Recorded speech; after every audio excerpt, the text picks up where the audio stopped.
I'm Catherine, an investigator of cases that blend crime, psychology, and dark mysteries. And I must confess, I've never been so close to losing track of what's real and what's imaginary. Some call it superstition, others legend, but I was there, and what I saw cannot be easily forgotten. Imagine living in a village where everyone dreads nightfall, where windows close early and no one dares speak the name of a cursed house. The reason? Residents claim to hear voices that don't exist until people start disappearing without a trace. It was in this context that I came across the House of Whispers, a place that seemed to breathe fear, shaping the minds of those who dared approach. And in that investigation, I learned that sometimes our greatest enemies aren't right in front of us, but within our own minds. Before you follow me on this story, have you subscribed to the channel yet? If not, do so now, turn on notifications, and leave a like. This way, you'll help me continue to bring these investigations and share these stories with more people who, like you, want to delve into the unexplainable. I was reviewing old reports when I received the call that would change everything. The voice on the other end sounded shaky, as if its words carried the weight of something impossible to explain. They said that in a small village forgotten by time, residents were hearing strange voices before disappearing without a trace. It sounded more like an urban legend than a police investigation, but I learned early on that the line between myth and reality can be frighteningly thin. I confess I hesitated for a few seconds, but the feeling that something bigger was happening pushed me to accept the case. After all, it wasn't the first time that seemingly trivial mysteries hid dark secrets. As I packed my briefcase with documents and recorders, I felt that old mix of adrenaline and fear, a reminder that I was about to face the unknown. Deep down, it was exactly this kind of calling that always drew me. On the way to the village, I watched the landscape gradually change. The roads became increasingly narrow, lined with trees that seemed to bend over the car, as if trying to hide what lay ahead. The reports I had in hand described recent disappearances, but there was one curious detail. They all mentioned voices, whispers, nighttime calls that preceded the disappearance. A coincidence? Perhaps. But my instincts told me otherwise. When I finally spotted the entrance to the community, the atmosphere seemed heavier, almost suffocating. I don't know if it was the morning mist or the silence of the residents, who watched me from afar with suspicious glances. I took a deep breath, adjusted my coat, and thought, if even half of what I've been told is true, I'm about to dive into one of the most intriguing cases of my career, and little did I know, that would be just the first step toward the House of Whispers.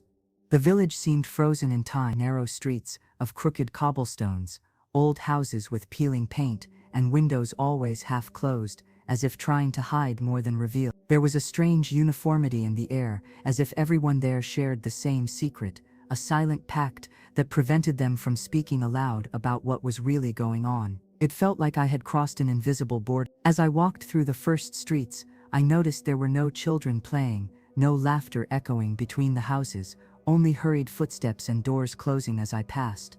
It was as if my presence disturbed, or perhaps stirred memories many would rather bury. It didn't take long for me to realize this resistance wasn't gratuitous. The village had learned to live with fear, and I was the foreigner willing to poke at old wounds. I spoke to a man selling bread in the small central square. He said little, almost nothing, but enough to let slip one detail. Here, no one stays out after sunset. He said this with his eyes fixed on the ground, as if uttering the phrase were already dangerous. That statement echoed in my mind, and I immediately thought, what kind of fear could force an entire community to retreat so early? As I surveyed the surroundings, I noticed something curious. The forest surrounded the village like a suffocating green wall, and in the center of it, in the distance, the silhouette of an abandoned building stood out. That solitary mansion seemed to watch over everyone around it, and it wasn't difficult to conclude that I was standing before the so-called House of Whispers. It was as if every detail in the area pointed to the same place, pushing me toward a mystery that was still far from being revealed. The first time I heard about the House of Whispers was through an old dossier, hidden deep in a dusty archive. The pages spoke of an influential family who lived there decades ago, landowners, respected in the region, but surrounded by rumors. No one seemed to agree on how their story ended. Some said they had moved in a hurry, others swore they had simply disappeared overnight, leaving dishes still on the table.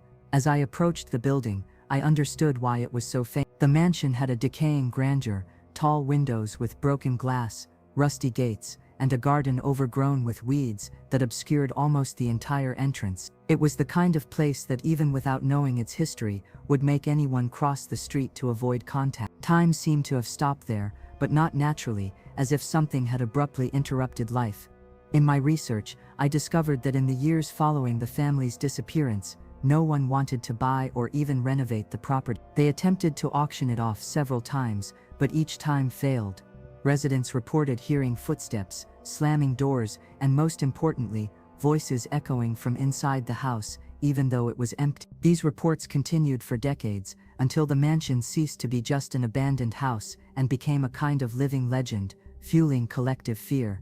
As I walked through the gate, I had the strange feeling I was being watched. The wind whistled through the cracks, but there was something different about that sound, almost human, as if someone wanted to tell me something without being understood. I took a deep breath and wrote in my notebook, "The house holds memories, and perhaps more than that." Little did I know that this would be just my first encounter with a story that seemed to refuse to be told. Within the first few days, I managed to gather a few residents willing to talk, albeit reluctantly. They wouldn't look me in the eye, as if afraid their own words might awaken what they were trying to forget. An elderly woman told me that, before each disappearance, neighbors heard stray phrases coming from nowhere, as if whispers carried on the wind. The disturbing detail is that the voices often called the victim's own name. A visibly shaken young man reported that one night he heard his sister being called repeatedly from outside his house. He swore he recognized the voice. It was identical to that of an uncle who had died years ago. When they opened the door, the girl was gone. His description was so vivid that I could sense the desperation seeping through his words, as if he were still searching for a rational explanation for something that seemed impossible. As more testimonies emerged, I noticed a disturbing pattern. The whispers weren't just coming from outside. Some residents reported hearing voices inside their homes, in the bedroom, the kitchen, even the bathroom. These were intimate, often familiar calls that played on the mind and confounded logic. It was as if someone or something had found a way to tap into the victim's most personal memories. As I wrote down each story, I sensed they all carried the same hallmark: fear, but also resignation. They weren't seeking explanations, they were simply trying to survive something that had already become part of their lives. This intrigued me. After all, when an entire community accepts living with the inexplicable, perhaps the mystery is much greater than it appears. And it was at that moment that I decided to go beyond the stories, diving straight into the latest disappearance that shook that village. The most recent case involved a young woman named Elisa. Her mother greeted me with red eyes, as if she'd cried herself to death. She said that on the night she disappeared, her daughter got out of bed, saying someone was calling her from outside. The woman believed it was just a dream, but a few minutes later she heard the door slam. When she ran, she found the house empty and absolute silence, as if the girl had vanished into thin air. I spent hours in Elisa's room, searching for any clue.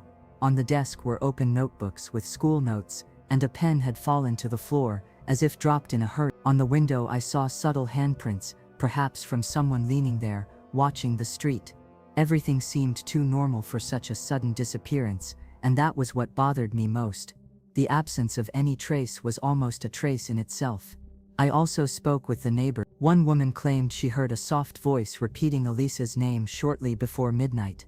Another resident claimed to have seen a shadow crossing the yard, but couldn't identify anything beyond that. No footprints, no sign of a break-in. It was as if something had manipulated everyone's perception, playing with what they thought they saw or heard. This detail set off alarm bells in my mind. As I left the house, carrying the nagging feeling of an incomplete puzzle, I thought about how many times I'd seen families torn apart by mysteries like this. Elisa was now part of a list that was silently growing in the village. And deep down I knew, if I wanted to understand what was behind it all, talking to the residents wasn't enough. I'd have to face the House of Whispers itself. When I finally decided to approach the House of Whispers, the sensation was immediate. A heaviness in the air, as if the very atmosphere surrounding the building were different from the rest of the village. The rusty gate creaked loudly as I pushed it open, a harsh sound that carried through the deserted street. With each step, it was as if the silence around me grew denser, suffocating, even hostile. For a moment I thought perhaps the locals were right to avoid this. The garden floor was covered in dry leaves that crunched beneath my boots, and the air smelled of damp wood mixed with rust. It wasn't just an old house, there was something about the structure that conveyed a presence, as if I were trespassing on forbidden territory. I found myself staring at the broken windows, almost expecting a face to appear in the shadows. Nothing happened, but the anticipation alone was enough to make my heart race. I took a deep breath and tried to rationalize. It was just an abandoned house after all, but still I couldn't shake the feeling that I was being watched. I grabbed my recorder, recorded my first impressions, and decided I would go inside, even though every instinct in me screamed not to. Sometimes the only way to understand the inexplicable is to throw yourself right into it, and I'd done that more times than I can count. As I approached the front door, I noticed something curious, a strange mark on the wood, as if someone had scratched it with their fingernails, trying to get in, or out. I ran my fingers over the irregular pattern, and felt a shiver run down my spine. This was no simple architectural detail, and I knew I would discover much more. The house seemed ready to tell its story, but in its own way. I pushed the door open carefully, and the creak of its hinges echoed throughout the room like a stifled scream. The first impression was of abandonment, of course, but there was something else. The acoustics of the house were strange, as if every noise had a life of its own. My footsteps returned in fragmented echoes, which seemed to whisper back words I hadn't spoken. It was impossible not to feel as if the place was breathing along with me. The walls were covered in damp patches, and the ceiling was cracked like open veins. The smell was a mixture of dust, mold, and rotting wood, thick enough to make my throat scream. But it wasn't the surroundings themselves that bothered me, it was the feeling that every detail had been purposefully left to provoke me. Everything in the house seemed intent on testing me, as if to gauge my endurance. I passed through the living room, where antique furniture still stood, covered in yellowed sheets. When I touched one of them, I felt its rough texture and wondered who had sat there for the last time. The echo of a distant creak made me stop, motionless, listening intently. My heart raced, and for a few seconds I was certain I wasn't alone. But when I investigated, I found only half-open doors and shadows dancing in the dim light. Still, I wrote in my notebook, the house has a voice of its own. It was as if it reveled in distorting sounds, playing with perception, and creating traps for the mind. This was more than abandonment and decay, it was psychological manipulation at its most subtle. And I was only at the surface, about to descend much deeper into that labyrinth of buried memories and secrets. I began exploring the rooms with my flashlight in hand, and soon realized the house wasn't as empty as it seemed. In the office, I found a stack of old photographs scattered on the floor. Many were torn in half, separating one person from the others, as if someone wanted to erase family ties. I picked one up, and felt a strange chill run down my spine. The eyes of the child in the photo seemed to stare back at me, even though they were blurred by time. On the table lay a diary with pages torn out. The few that remained contained disconnected passages, short phrases like "they call" and "I can't sleep." There were also scribbles of repeated lines, always returning to the same word: silence. The frenetic writing revealed more than its content, it was the portrait of a mind in collapse. I wondered if it belonged to one of the former residents who were never found. In the corner of the room, almost hidden under a pile of rubble, I found a broken recorder. The device looked ancient, but it still held a tape inside. I turned the mechanism carefully, but the tape crackled and broke, as if it had resisted too much time. Still, the object intrigued me. What could someone be recording in that house, and more importantly, why would they have hidden the equipment instead of taking it with them? I continued investigating every detail, and realized that the clues lay not only in the objects, but in the way they had been left behind. Nothing seemed random. Tears, marks, fragments, all told a story interrupted, but intentionally kept. It was as if the house were a capsule of dark memories, ready to reveal only what I was ready to hear, and deep down, I knew I hadn't yet reached the most disturbing piece of this puzzle. As the days went by, I realized the village breathed fear. It wasn't an overt fear, the kind that makes people scream or run, but a calculated, heavy silence that shaped every gesture and every look. The residents avoided talking about the House of Whispers, and when they did, it was always in hushed tones, as if afraid that the mere act of pronouncing its name might awaken something dormant. This collective self-censorship told me a lot about the trauma they shared. I observed curious behaviors. Some residents displayed clear signs of paranoia: curtains always closed, reinforced locks, hurried footsteps at nightfall. Others preferred to completely deny the existence of anything strange, as if denial were the only way to maintain sanity. This contrast intrigued me, because it revealed that fear didn't manifest itself equally in everyone, but rather corroded the community from the inside out.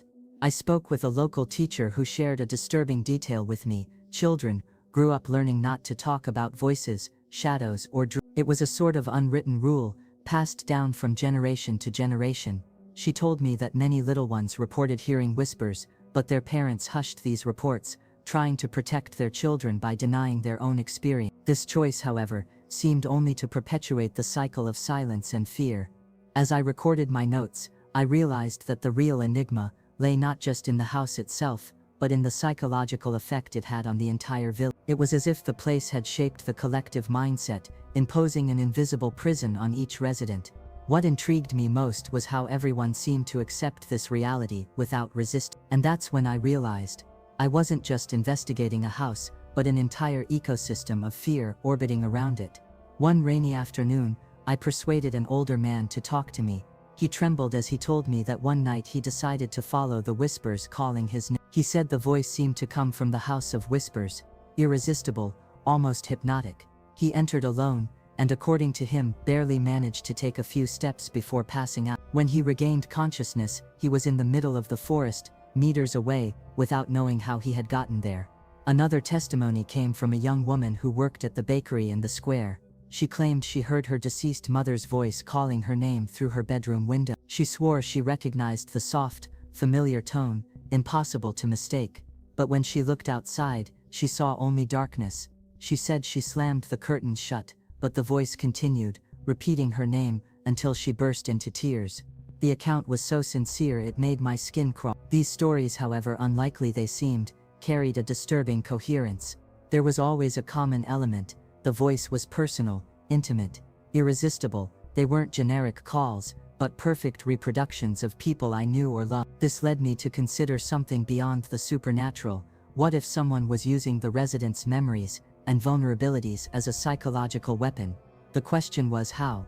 Each new testimony seemed to deepen the chasm between reality and collective delirium. It was hard not to be captivated by the emotion-filled words, the descriptions so detailed they almost made me hear the same whispers. I wrote down every detail, but deep down, I knew I was only scratching the surface of a much greater mystery. And somehow, I sensed that soon I myself would have a direct encounter with these voices. That night, I stayed in a simple house on the edge of the village. I was alone, reviewing notes and recording impressions, when one detail changed everything. I heard my name whisper. It wasn't loud or threatening, but intimate, as if someone were standing beside my bed. My heart immediately raced, and for a few seconds I stood paralyzed, unable to turn my head. The silence that followed only made the moment even more disturbing. I took a deep breath and tried to convince myself it was just the wind blowing through the cracks in the window. But then the voice repeated itself, this time more clearly, "Catherine." It was impossible to ignore. I slowly got up, grabbed the flashlight, and searched every corner of the house. Nothing. Closed doors, locked windows, no sign of an intrusion. Still, the feeling that I wasn't alone followed me with every step, like an invisible shadow clinging to my body. I lay down again, but I couldn't sleep. My mind was spinning in circles, trying to rationalize the inexplicable. The voice had a tone that reminded me of someone from my past, someone who couldn't possibly be there. That was what unsettled me most.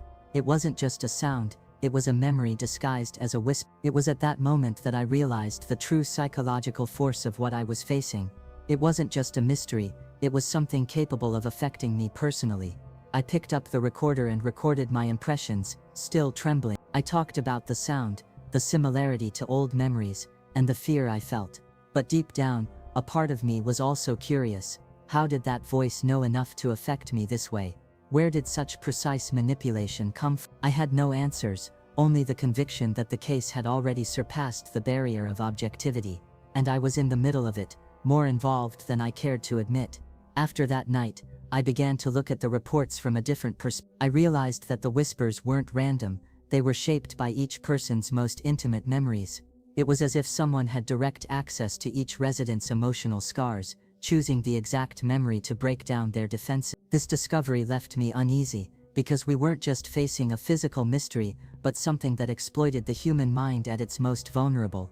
I began to analyze each testimony as a psychological puzzle. The girl at the bakery had heard her dead mother, the boy his deceased uncle, and I, myself, heard a voice connected to my past. The pattern was clear. The voices always came from trusted figures, people whose call no one could resist ignoring. This detail made me think that the phenomenon wasn't just frightening, it was strategic, calculated to disarm anyone. As I wrote my conclusions, I felt a deep unease. If someone or something was manipulating people's memories, they needed to know them very well. This meant it wasn't a generic effect, but a personalized interaction, as if each victim were individually chosen. This idea opened a new layer of complexity to the investigation, which ceased to be purely police-related and veered dangerously close to depth psychology. With each step, the feeling of being watched intensified. It wasn't just the house that seemed alive anymore, but the entire village, as if an invisible gaze was following my every move. And deep down, I knew, the closer I got to the truth, the more exposed I became to this same psychological game. It was only a matter of time before I would be tested again, and this time perhaps I wouldn't be able to resist so easily. Exploring one of the darkest hallways in the house, I noticed a loose floorboard. Instinct prevailed, and with the help of a screwdriver I managed to pull it out. Beneath it, I found a hidden compartment, covered in thick dust, as if no one had touched it in decades. Inside was a wooden box, locked with a rusty latch.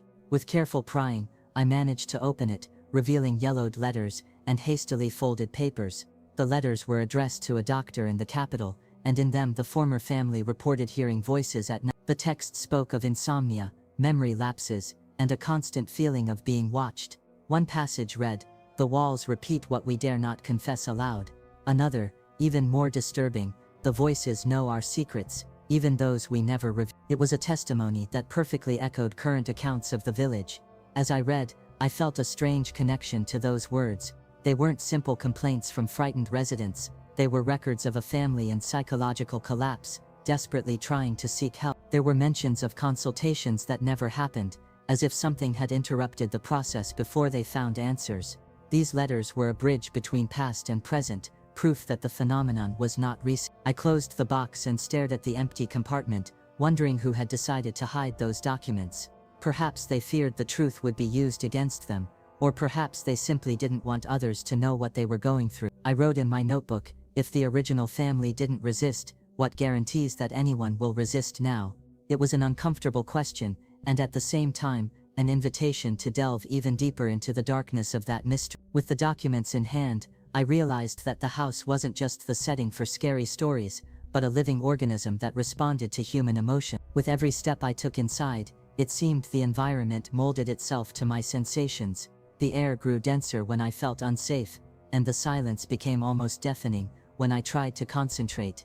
It was as if the structure itself had learned to use psychology as a weapon. As I reviewed the old accounts and compared them with the current ones, an uncomfortable hypothesis gained strength.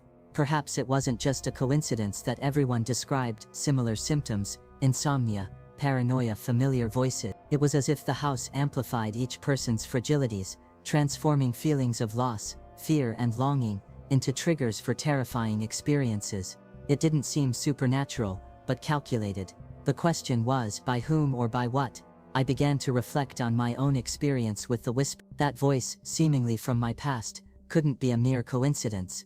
I felt the house had probed deep within me, found something I myself didn't want to revisit, and used it as bait. The conclusion was inescapable. If I stayed there any longer, I risked becoming part of the same spiral that had engulfed residents and former owners. Still, I couldn't pull myself away. It was as if each riddle revealed open doors to new questions, ever more intriguing and dangerous. The House of Whispers didn't just want to be investigated, it seemed to demand I delve deeper, as if it had kept an even greater secret from me.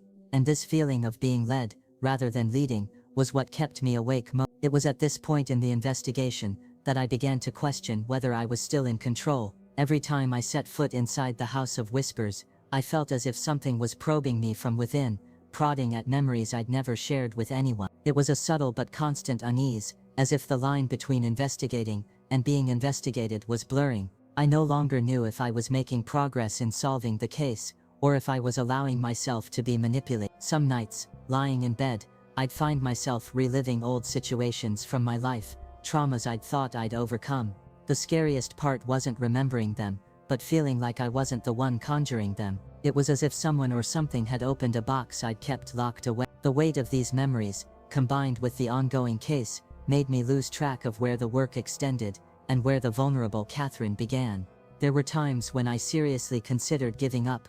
The fear wasn't of failing the investigation, but of losing myself in the process. The face of Elisa, the missing young woman, loomed large in my mind as a reminder that I couldn't back down. Lives were at stake. But at the same time, doubt gnawed at me. What if I were next? This question haunted my thoughts like a ghost that wouldn't be dispelled. The dilemma became inevitable. Staying meant risking my own sanity, but leaving would mean abandoning everyone who trusted me. Between fear and responsibility, I chose to continue, even knowing that each step forward dragged me deeper into what the house wanted to show. And deep down, perhaps that was exactly what it expected of me. Just when I was beginning to believe the case was a case of distorted memories and psychological manipulation, a surprise completely changed the course of the investigation. One afternoon, while searching an abandoned warehouse near the forest, I found Elisa. She was alive, but in a state of profound shock. Her eyes were glassy, her body as still as a statue, and her lips murmured incoherent phrases, as if she were talking to someone invisible. It was one of the most intense moments I've ever experienced. I approached slowly, trying to convey calm. I touched her shoulder and asked if she could hear me. She didn't respond to my call but kept repeating phrases that chilled my blood. Yes, I will. No, I don't want to. Stop calling me. It was as if she were trapped in a silent dialogue, imprisoned by voices only she could hear. This made me understand that whispers weren't just fleeting illusions, they had the power to imprison the mind. I decided to take her back to the village. But the journey was unsettling. Elisa kept her eyes fixed on nothing, as if following invisible instructions. At times, she seemed to try to resist, shaking her head, but she soon returned to the same state. I sensed she was in a constant struggle with something internal, a battle no one else could see. This made me realize that her disappearance was not physical, but psychological. She had been kidnapped by her own mind. As I cared for her, a sense of unease grew within me. If Elisa was alive but dominated by voices, what did that mean for the other missing people? Were they also wandering around, trapped in this state? Or were they lost forever? This discovery didn't bring relief, but a new burden, because now, more than ever, I knew I was facing something beyond old walls or painful memories. It was during a second inspection of the house that the pieces began to fall into place in disturbing ways. While exploring the basement, I found a network of wires hidden beneath the floorboards. Patiently following them, I discovered small speakers embedded in the walls, disguised by barely noticeable gaps. This explained part of the whispers. Someone had installed an old recording system to project voices into the house. They weren't ghosts. They were planned manipulations. Upon closer inspection, I realized the equipment wasn't modern, but had been adapted over time. They mixed old recording equipment with newer components, as if someone were keeping the structure active, updating it in secret.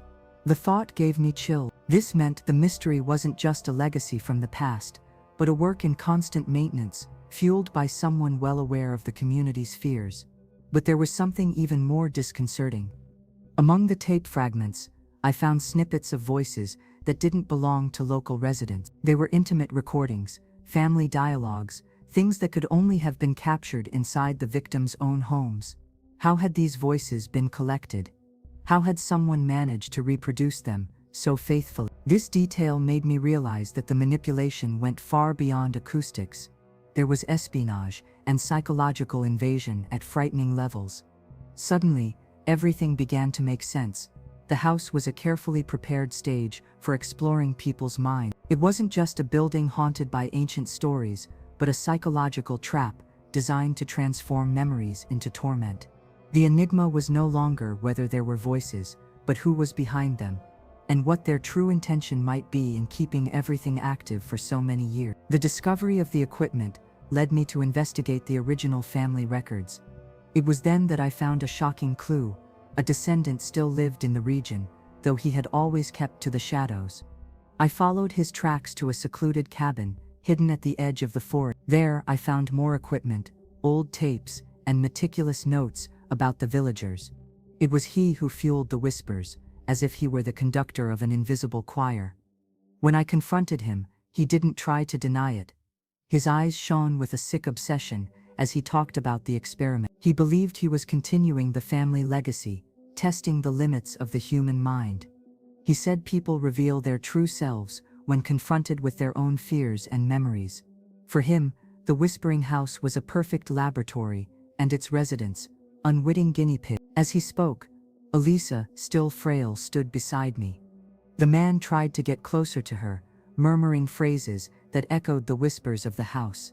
It was at that moment that I realized he needed more than just the equipment. His presence, his voice, were part of the manipulation. It was as if he had trained himself to become the human extension of what the house represented. The bond between him and the place was visceral. I summoned the strength to put an end to the act, making it clear that he would no longer control anyone. The tension between us was palpable. Me, armed only with my determination, against someone who knew deeply the workings of fear. And yet, I knew this confrontation wouldn't end there. Because even if I could stop him, the most disturbing enigma of all remained: to what extent did the whispers depend on him, or on the house itself? After the confrontation, I took the descendant to the local authorities, but even handcuffed, he seemed too calm, as if he had somehow won. His last words before being taken away echoed in my mind: "The house doesn't need me. It's already learned on its own." It was an enigmatic phrase, spoken with the conviction of someone who truly believed what he was saying. And to my discomfort, I began to think he might be right. In the following days, the silence in the village seemed to finally bring relief. The residents breathed more easily, as if the invisible prison had dissipated with the man's capture. But for me, it was different. The nights grew increasingly unsettling, and I couldn't ignore a persistent feeling the whispers hadn't stopped. They'd simply changed address. They now came from within my own mind, as if I were the new guardian of that secret. One morning, I woke with a start when I heard my name. There were no hidden speakers, no one around. It was a clear, intimate whisper that seemed to emerge from within me. The fear didn't come alone. Along with it was a strange familiarity, almost an invitation. As if by facing the house, I had opened a door I could never close. And it made me realize that some stories don't end with arrests or reports.